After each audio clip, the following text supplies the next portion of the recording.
Okay, good afternoon. Welcome everybody to the NCHL Bridging Academia to Industry Council call. My name is Christina Bopacelli and I'm new here. I just started with NCHL in early June, and so this is my first meeting with you all. I'm here down in Southwest Florida. I've been in healthcare for about 18 years, registered nurse by background, but been in the organizational development space for the recent years. So I'm really excited to be a part of this and to work with you all and be here. So before we jump into the presentation, we have some NCHL business to share.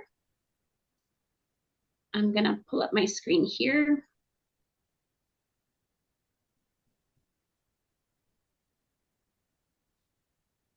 Okay.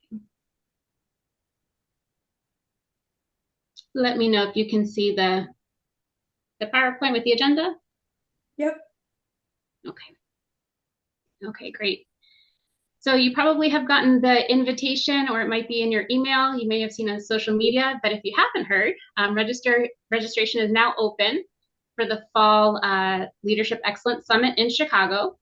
It's taking place November 17th and 18th, and we really hope to see you there. Malia will share the website event in the chat, and we'll share it with post-meeting documentation as well. The theme is finding clarity and building certainty, and we've got some wonderful presenters and sessions lined up for you. Also, we invite you to register and join us for the 2025 Gail L. Warden Leadership Excellence Award. We'll be recognizing many incredible nominees for this award and look forward to honoring Brian Gragnolati. Excuse me, I'm Italian, I should get this right. President and CEO of Atlantic Health System. This is a special year as we celebrate the 20th anniversary, and individual tickets and sponsorships are available as well, and Malia will post those in the chat. I'll hand it over. Michael and Kevin, do you have any opening remarks before I introduce Megan? I don't, other than to welcome everybody, and I hope you're all having a wonderful summer. That's all I have. Yeah, I would echo those sentiments. And also, I can't actually remember if we mentioned this to the group, but in this kind of upcoming year, I'll be carrying a little more of the water in building some of our work and partnership with the industry folks to free up a little bit of Kevin's time. Great. Thank you, Kevin and Michael. So we're thrilled to welcome Dr. Megan Baskin from Southwest Florida Leadership Institute at Florida Gulf Coast University. She'll be sharing a timely and inspiring initiative that's forging meaningful connections between higher ed and the healthcare workforce development right here in our region. Megan's a friend of mine, and she's about 30 miles north of me, but she's very passionate about this work. And I sent along her LinkedIn bio, so if you're interested, and she's got a quite impressive story, and you'll hear a piece of it today. Just a plug for her university is FGCU in the whole state of Florida has the BSN program for registered nursing and continues to have the highest pass rate in the state of Florida, just an exceptional university. And today, Megan will walk us through some of the work that she's doing with the university and the Leadership Institute with a local healthcare system here in Southwest Florida. So I'll pass it over to you, Megan. Right, I'm going to share my screen now. Maybe. All right, can we see it? Awesome. So like Christina said, my name is Megan Baskin. I am an associate professor at Florida Gulf Coast University in the area of management. So I have my background all the way back, organizational communication, undergrad, and then a master's and PhD in industrial organizational psychology. And I parlayed that into training and executive development in the College of Business here at Florida Gulf Coast University. But I've worked at various other institutions around the country, including West Texas A&M, University of Central Oklahoma, and the University of Tulsa. And I've been with FGCU now 3 years, and they brought me in as the inaugural director of their Leadership Institute. And really, the goal with this program, with this institute, was to kind of augment and supplement the training and development efforts in Southwest Florida to upskill and reskill our workforce and bring kind of the classroom back to the community. So that's really our goal. Let me see. Is it going to let me? So that's kind of what I talked about here. We work in a variety of different pathways in Southwest Florida, partnering with nonprofit, for-profit, and governmental agencies, small to large, to provide any variety of different type of training, coaching, and consulting. In terms of our programmatic areas, we have a series of different ready to deploy pathways, which includes I have a listing of 15 plus different courses that we could deliver at any given time. We have an open enrollment program, which is our emerging leader program. It's a 2-day super intensive leadership boot camp for people that really want to understand what it means to go from manager to leader in an organization.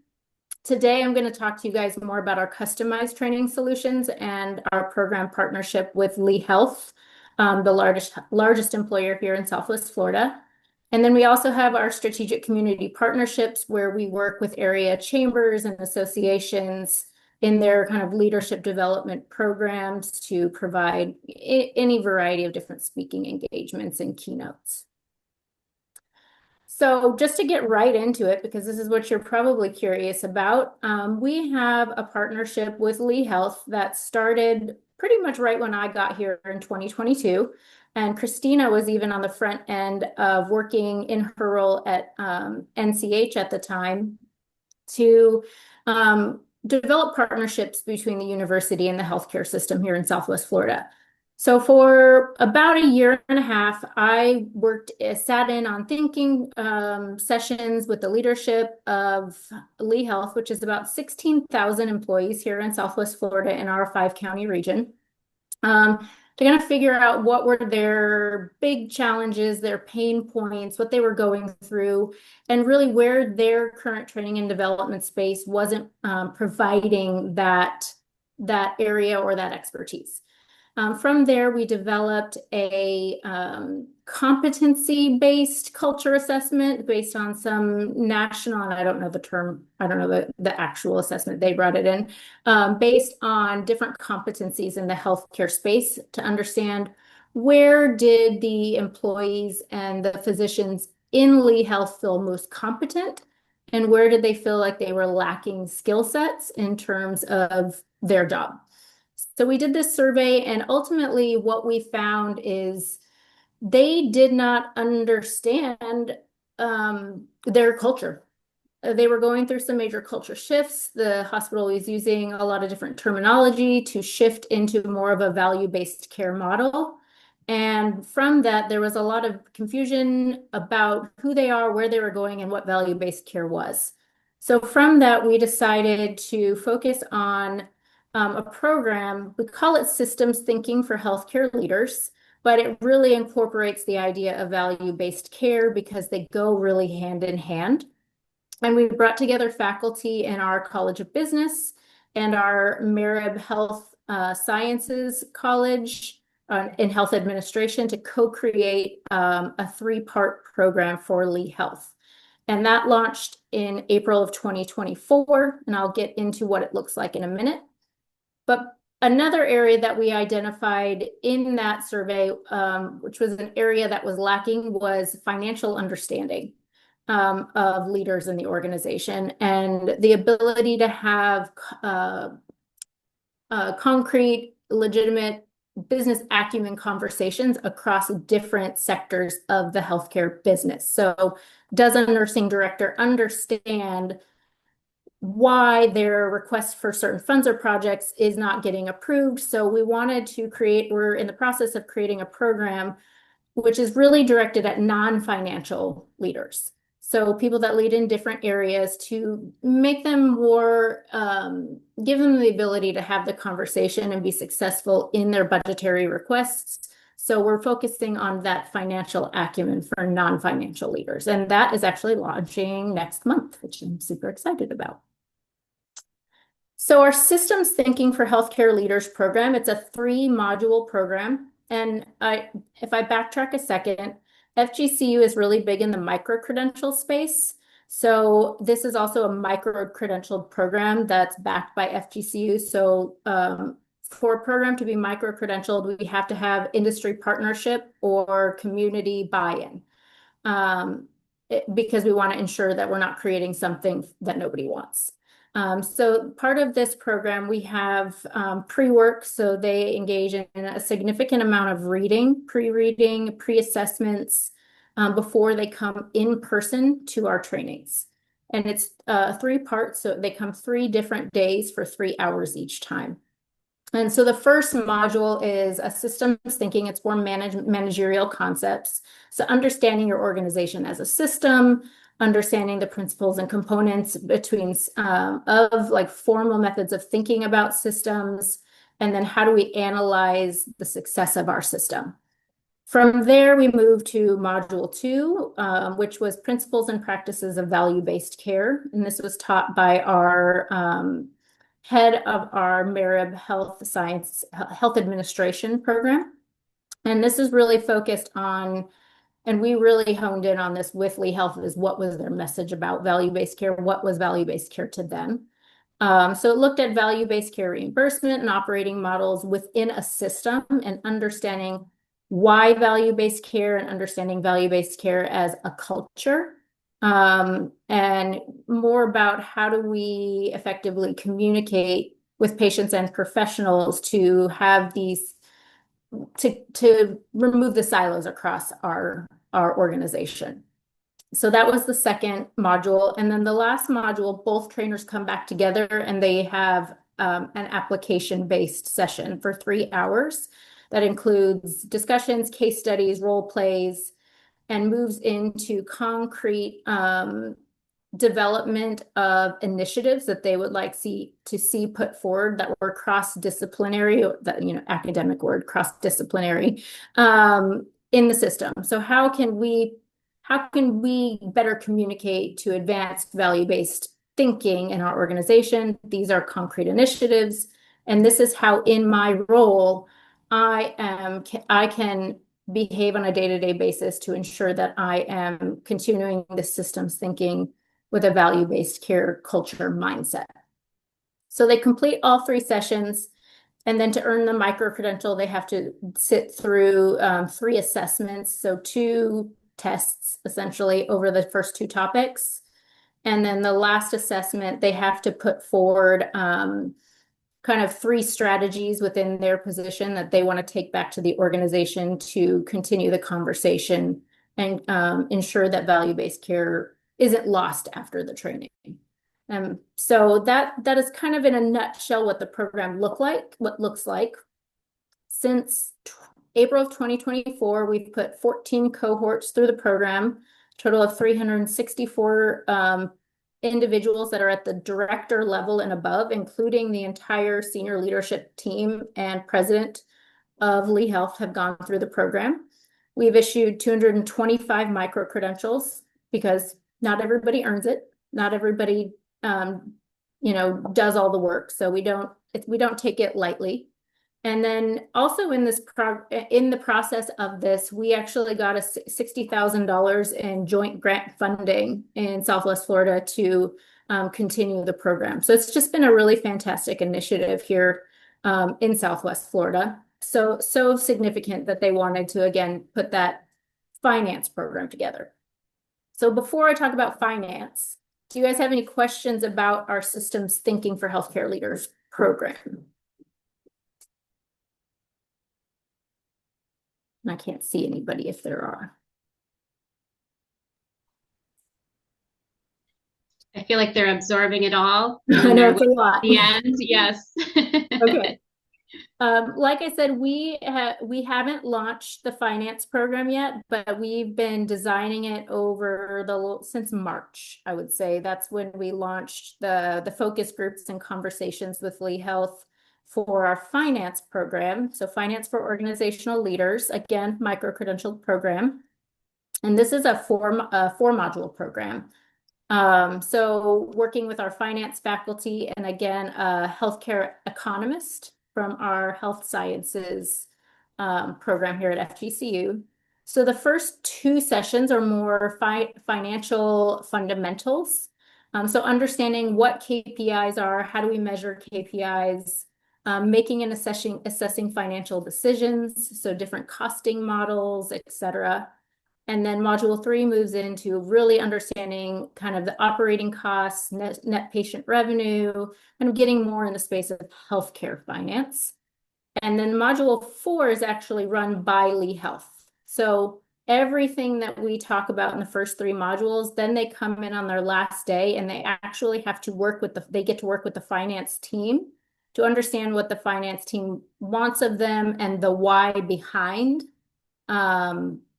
their different processes, the avenues that they need to work through, and how to be more successful in communicating with finance so they're not angry at finance all of the time for saying no.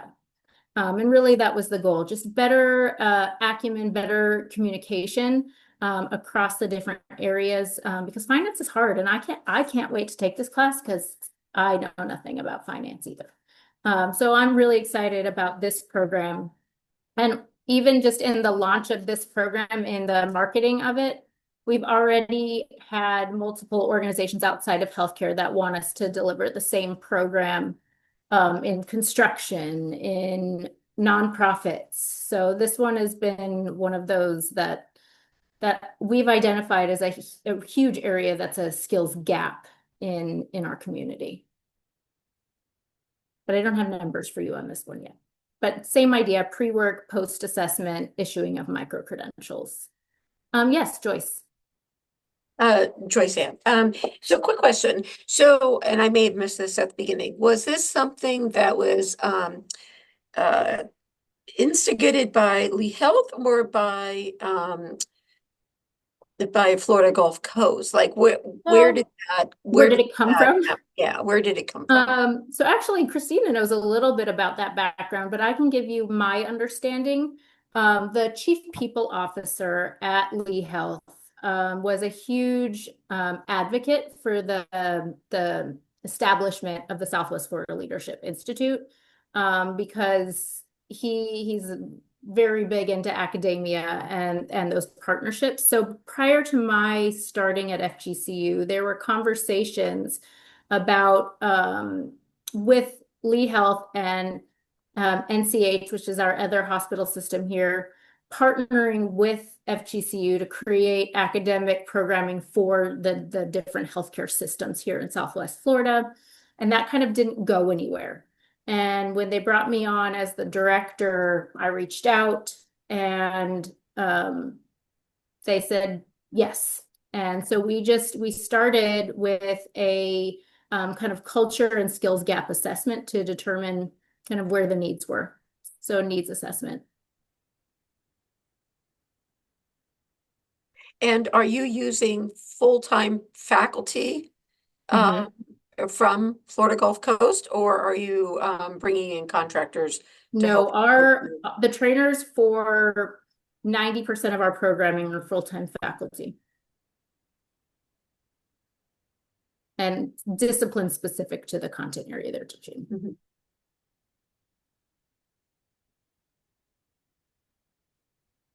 Jane, did you have a question?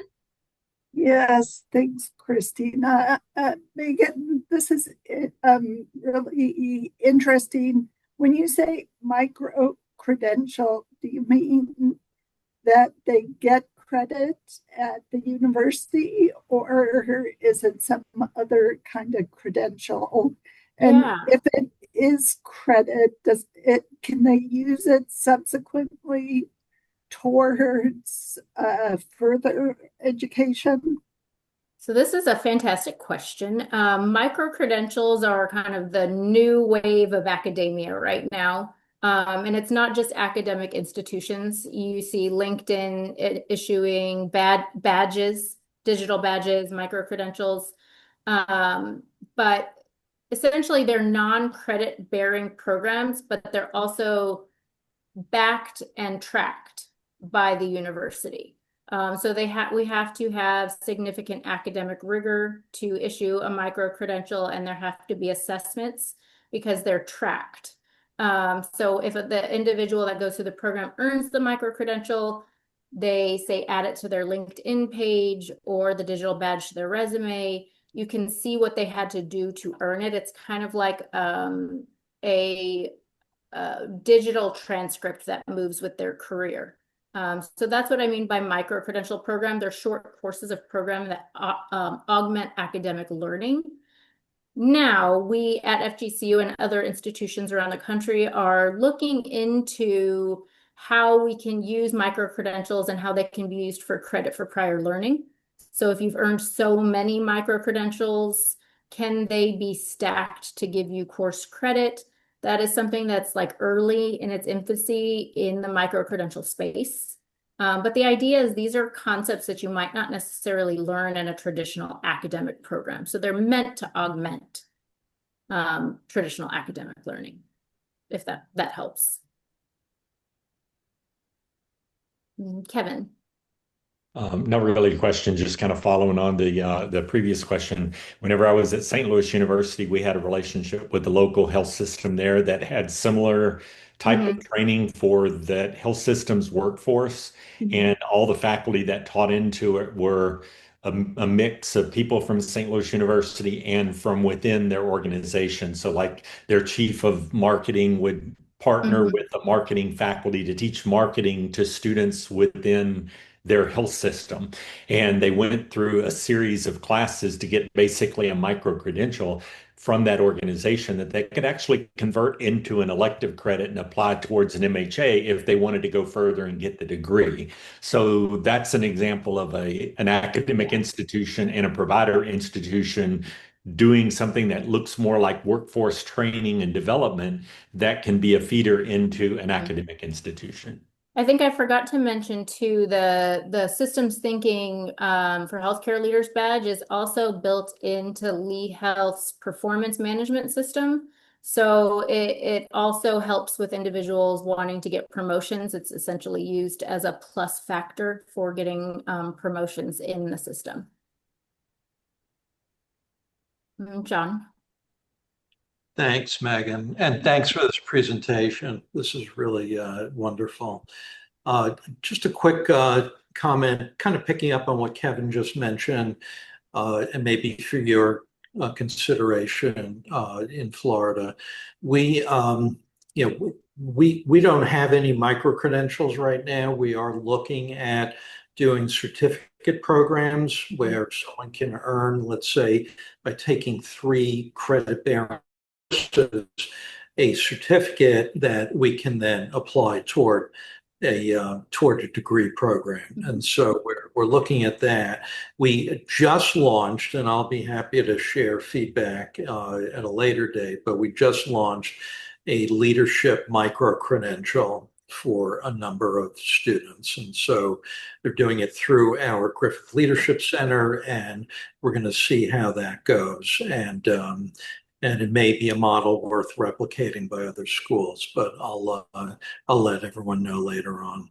I will add that these are only 2 of the programs and very specific to workforce executive development. Our Office of Innovative Education also has several other micro credentials, non-in-person, that they work with health sciences on. They have design thinking for healthcare. They have first-time supervisors training. So there's a lot of other programs we offer. These are more an example of the partnership programs that we do with Lee Health that are Lee Health specific, rather than just broad general healthcare. Michael? Thanks, Megan. So as you explained very nicely, and part of the origin story of this initiative was engaging local provider there in the area, learning where they felt they had gaps and needs. But given the it sounds like relatively short duration, high intensity style of these different micro credentials, are you envisioning that you'll start to kind of expand your geographic footprint and connections with other organizations, where people from other parts of Florida and beyond could fly in for a couple of days, that sort of thing? Absolutely. So the idea behind, we're actually starting with the finance program because of the interest, but while we'll keep this model, the module model for Lee Health because it's Lee Health specific, we dependent on demand, will open this as also an open enrollment program where anybody in healthcare or outside of healthcare, if we just do a generic one, can enroll. So absolutely. And we've also had conversations with other healthcare organizations about bringing the systems thinking and value-based care to them in a cohort model. But the idea is always to expand.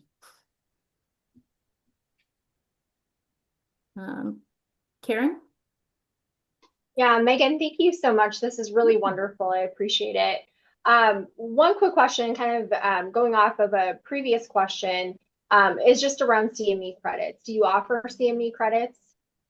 Not in our program. I think Marib, our health sciences, has a couple programs that do that, but it's not something that we couldn't look into. We have other programming in different spaces that we offer professional development credits for, specifically SHRM, HR. So several of our programs are SHRM certified. Yeah, no, I think it would just be a recommendation since you're not. I think it'd be a great, kind of. That is not my area of expertise, so I'd have to look into how to get it certified. Yeah, right. And just I think within Lee Health and the opportunity there with providers and management, I think it could be a really neat opportunity for you to expand. Thank you. I appreciate it.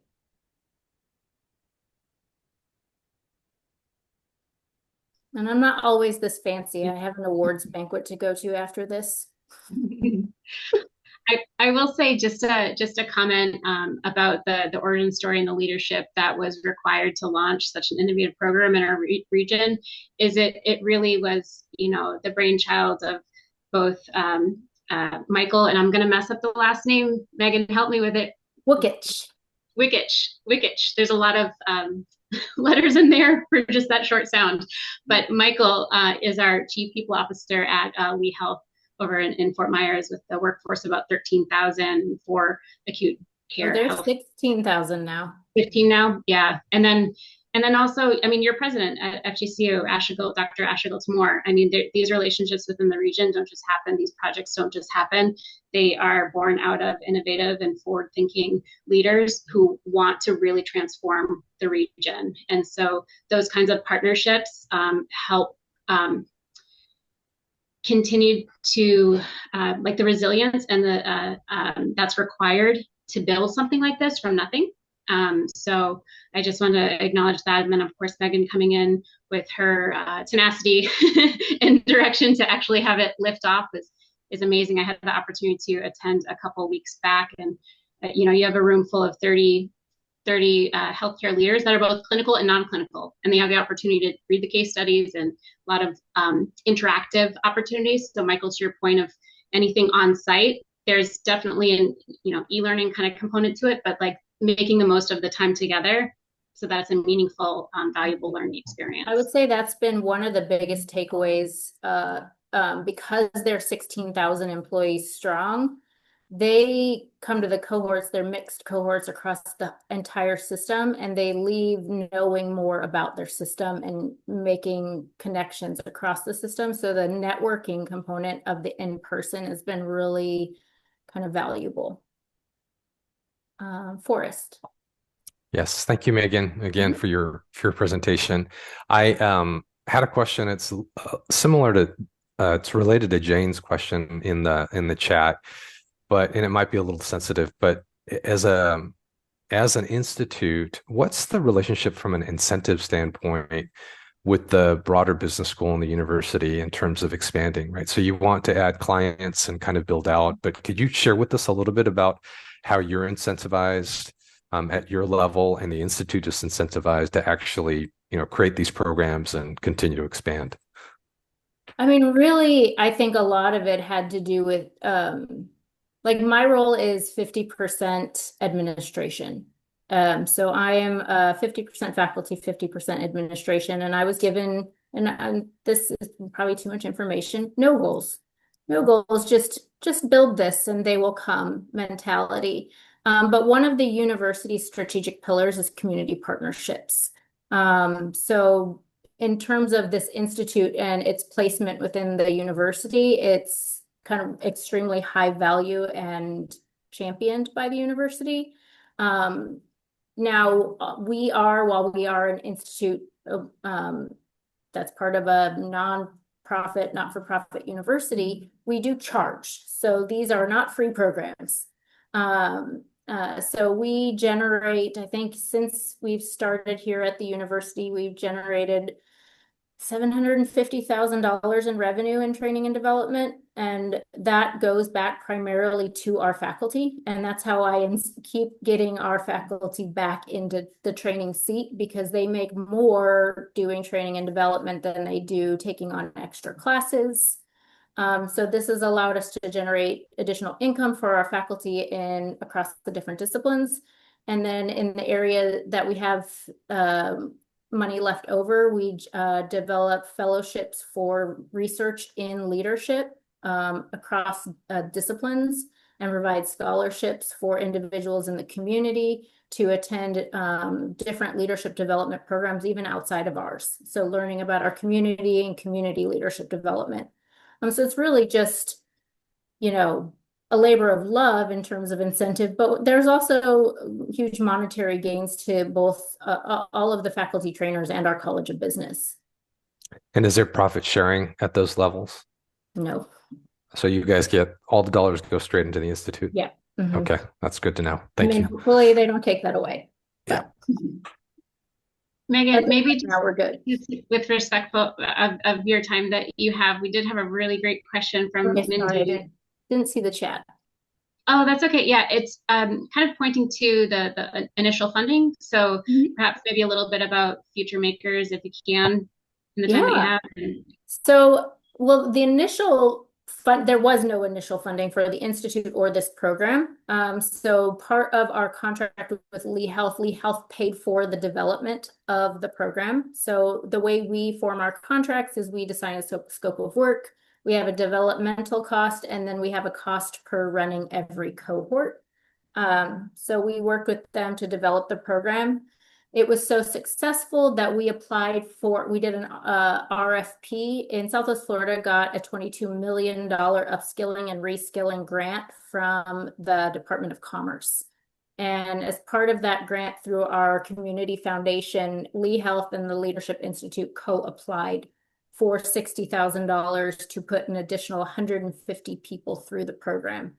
So we did that. That just completed. So that's kind of where that money came from. It was not developmental money. It was just to put more people through the program. And again, it takes a driven person, because our institute also was started with no funding other than my salary. So we've generated from $0 to all of the dollars without any initial funding. Megan, maybe just a final anecdote of, for the 300 plus students who've come through your program, any kind of outcomes or any kind of I know that was a word at one of the last classes, but any kind of special kind of story you want to share as we close of how it impacted a participant? I think one thing that we do in the program that's really successful is, and it's a testament to Lee Health, is every program, every cohort is opened and closed with a Lee Health leader that's gone through the program. Like senior leader, whether it's the president, one of their VPs, the chief people officer, they come and talk about their experience at the beginning and end of the program and challenge the participants to bring their ideas back to Lee Health. And sometime this fall, we're going to be hosting a summit with Lee Health to bring forward all of the different great ideas that people submitted in their post-assessment micro-credential, kind of to do a little bit more closing the loop with Lee Health. But some of the ideas have already been implemented, and I've gotten kind of emails from the senior leadership about the ability of the cross-departmental communication. And again, that networking piece of not just sitting in another webinar or online training, but going in and brainstorming together with people that are out of their area about how one programmatic idea put forth in this area might impact another area and why it might work or how we can augment or not duplicate. So that in-person mixed discipline component was really, I think, one of the key takeaways of the success of the program. And people want in person, which makes me happy. Any final questions for Megan? Okay, well, she's left her contact information up there, which means you know how to get in touch with her. And good luck with the fall conference, although we also have our own fall conference. I hope it doesn't conflict, but I'd be happy to come up to your fall conference. I want to see how that goes. But nothing on the books yet. I don't know when it's happening, but thank you so much. Appreciate you. Yeah, no problem. Thank you Have for a great being rest here. of your meeting. Bye. Thanks. Thank you.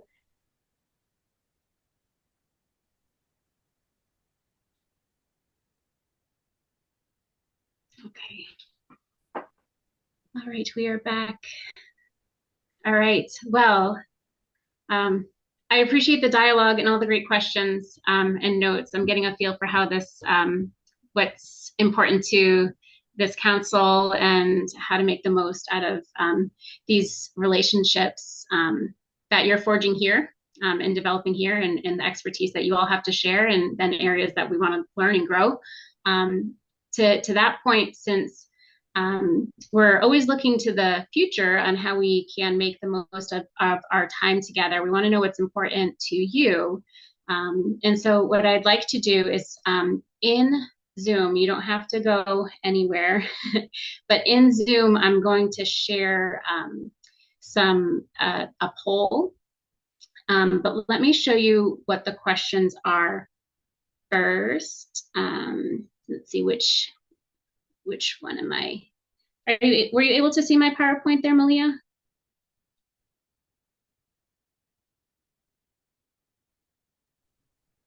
Yeah, yeah, there you go. Yeah, you just gotta share it. There you go. Okay. So hopefully you can see it up there, but what we're looking to do is there. Okay, that's it. Well, I'm gonna read out, it was on the agenda, but I'm gonna launch the poll, but really we've got top 7 kind of topics that between Kevin, Michael, Mindy, and I kind of thought about what we had been hearing from everybody and just kind of chatter in the industry of what's important. And so we're going to launch a poll, and we're looking at what we should focus on as a council together for the rest of 2025 and then into 2026. So the areas are clinician and researcher pipeline and succession, workforce resilience and burnout mitigation, digital transformation and ethical AI adoption, cost management and operational efficiency, student and staff mental health support systems, regulatory pressures and public sector funding stability, and reductions in research funding.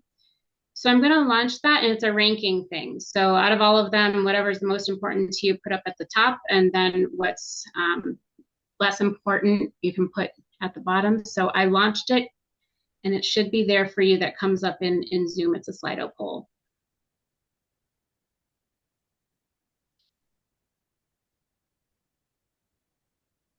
Do we see it? Yep. Okay.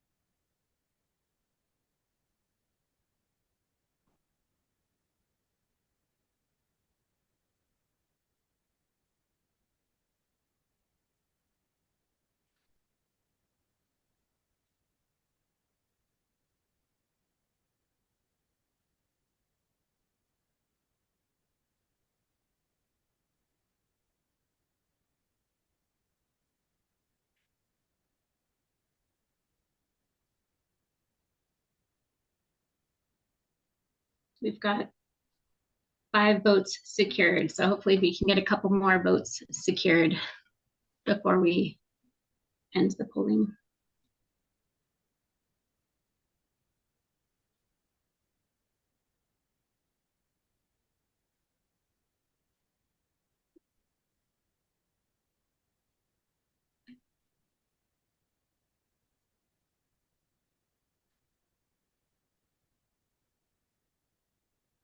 All right.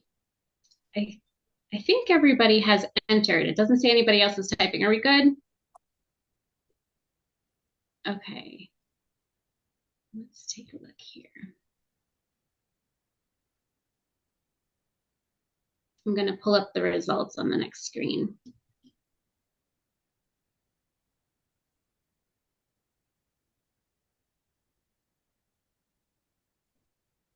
And then we can talk about it.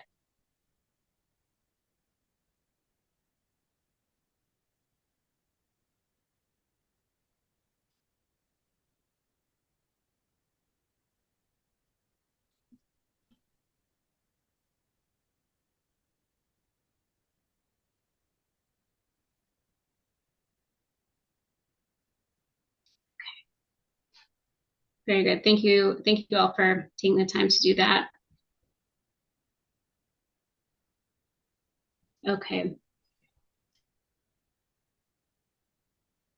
Now, can you see the screen again? It looks like it is, but I don't see it on this. Are you able to see it, the results? Okay, good, because I can see all your beautiful faces, but then I can't see whether or not it's sharing, so I'm just hoping.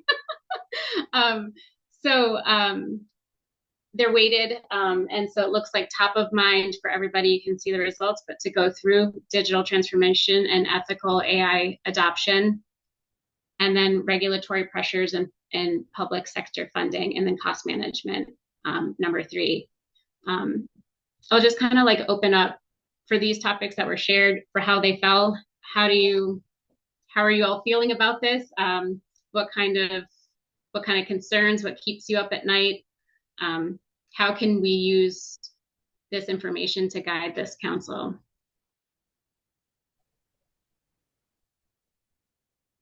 I'll jump in. So I agree with how this is laid out, with one exception, and it's really it's based on my research, but also my experience recently. So I firmly believe digital transformation and ethical AI adoption and regulatory pressures should be, up near the top of the list, as well as cost management. The one piece that I think that a lot of schools overlook is student mental health and the pressures on students. And my research is in this area. I work on mental illness within college, graduate, and professional school student populations. And it's something that we certainly saw at Michigan this past year as significant concern, that a number of students encountered some pretty serious mental health challenges throughout the academic year. And over my years in academia, I've been seeing this as a growing trend. And so, not something to change the focus of this group, but something that I'd certainly like us to address at some point in the future.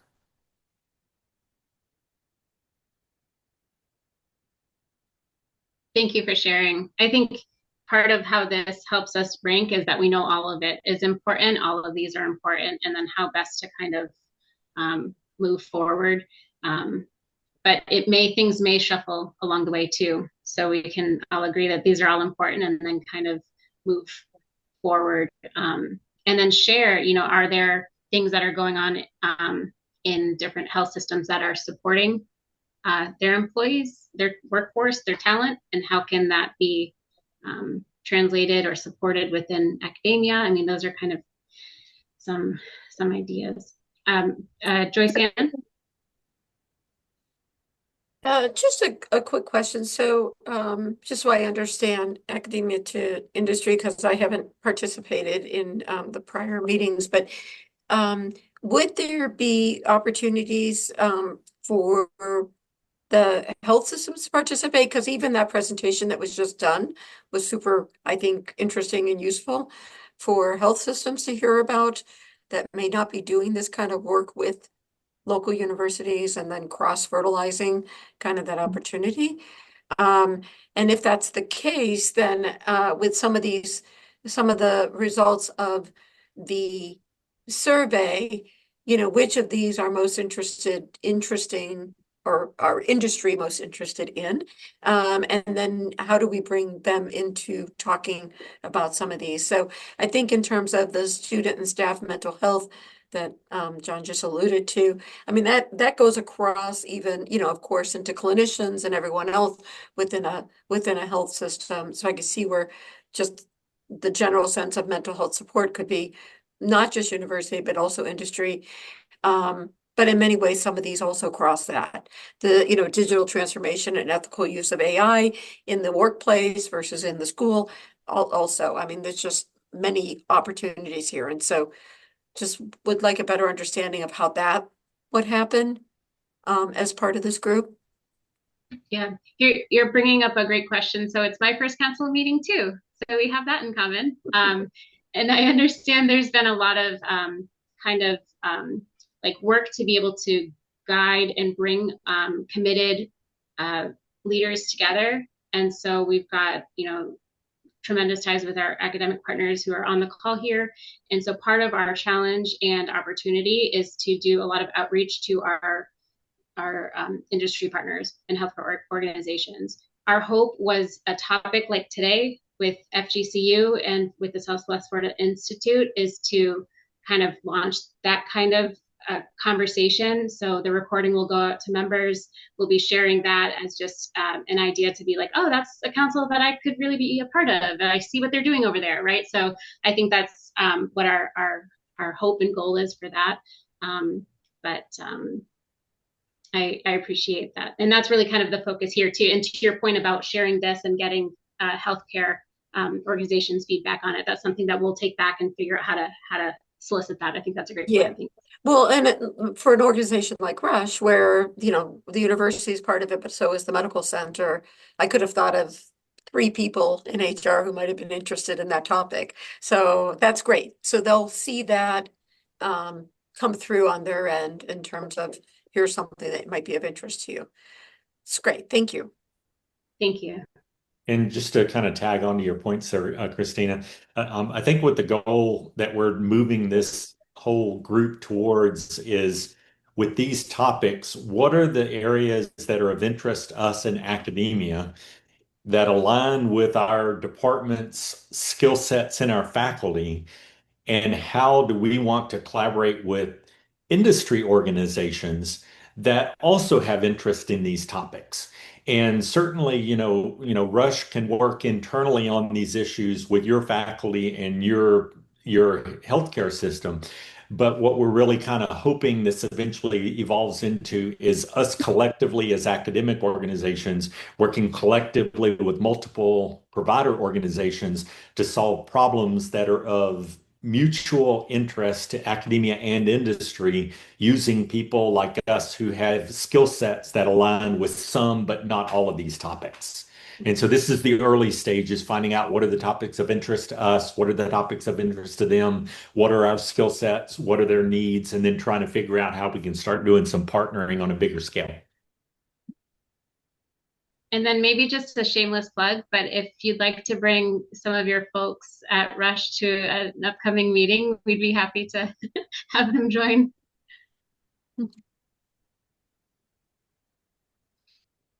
I am curious what the group thinks about which of these problems it's best to target together versus which it makes sense to target within our universities and healthcare systems. And I'm also struck that micro-credentialing didn't make the list.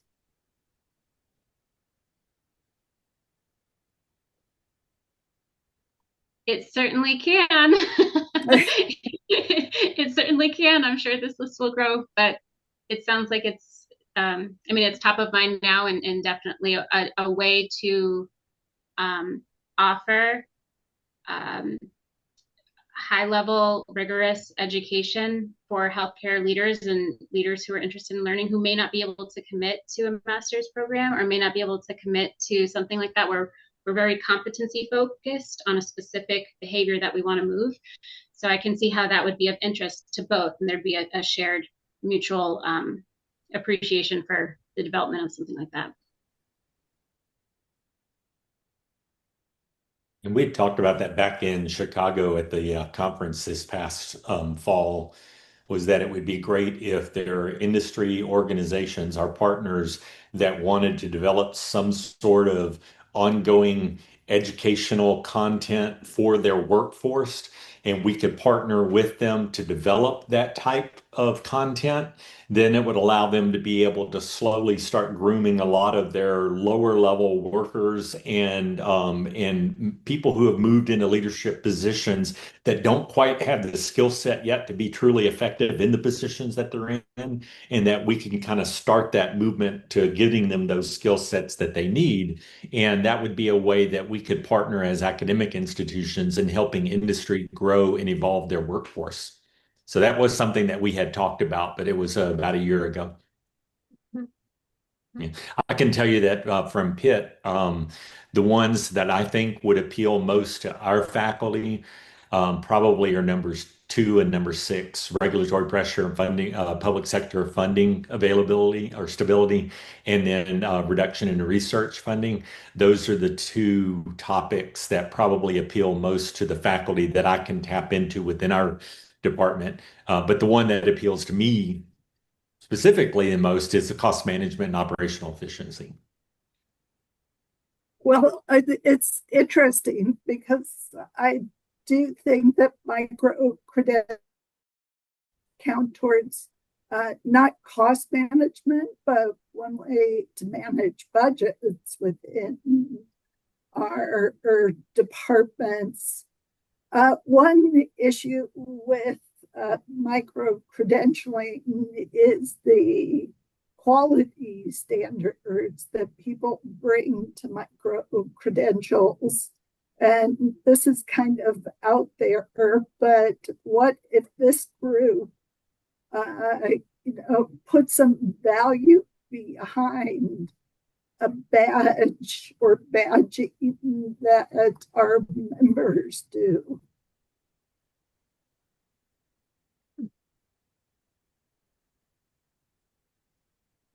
I don't want to be the first to be super excited. I see a lot of nodding heads, but I love that idea. That's a great idea. Any other comments on how we could contribute to the body of knowledge in that capacity?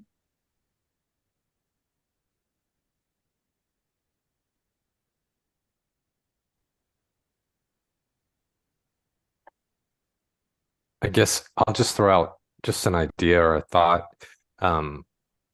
So with NCHL's model, the competency model, I know that there's a lot of work that's put into that. It would be helpful, I think, for our group to kind of hear a little bit about how that model is reviewed annually. Who are the folks that are involved in developing that model? Because I think a lot of our programs, I think, adopt portions of that model. I know Baylor certainly does in our competency model. And I'm just trying to think about the intersection between, because NCHL does all that work in terms of developing that model, and our programs intersect, and that's a great intersection with industry as well. If you can share with us a little bit about how NCHL, how that's put together, who's involved in that process, and maybe there could be some cross-pollination between that group, the areas that we want to focus on in industry.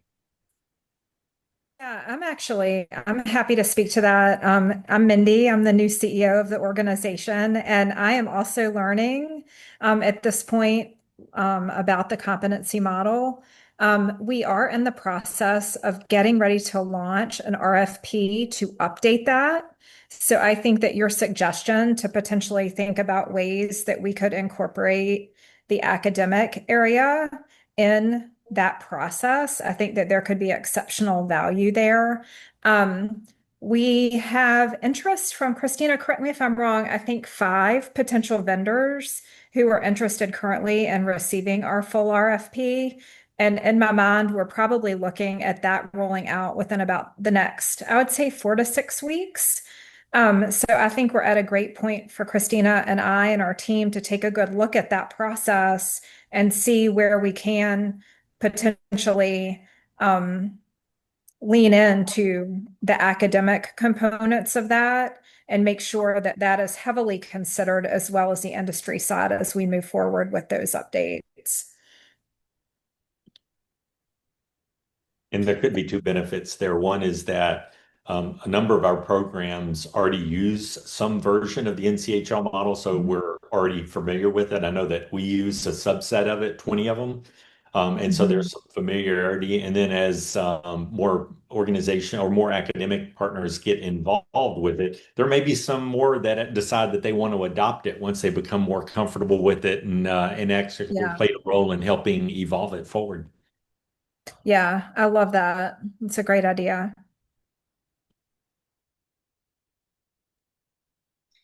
Well, as we start to wind down this amazing hour together, are there any final thoughts? I can pause just in case. Okay, so we've got some work to do on our end to share back out our priorities, the topics, and gather more industry and healthcare organization interest in participating. We appreciate your support with this too, and helping champion and communicate and market this work. Really looking forward to this next year with you. It's exciting. You guys have some really wonderful ideas, and I'm happy to be a part of it. Our next meeting will be in September. So apart from communication coming out with the minutes now, we'll update the calendar invite for second week of September. But really appreciate your time. Thank you all for being here, and have a great rest of your day. Thank you. Thanks. Nice meeting you. Thanks, everyone. Thank you.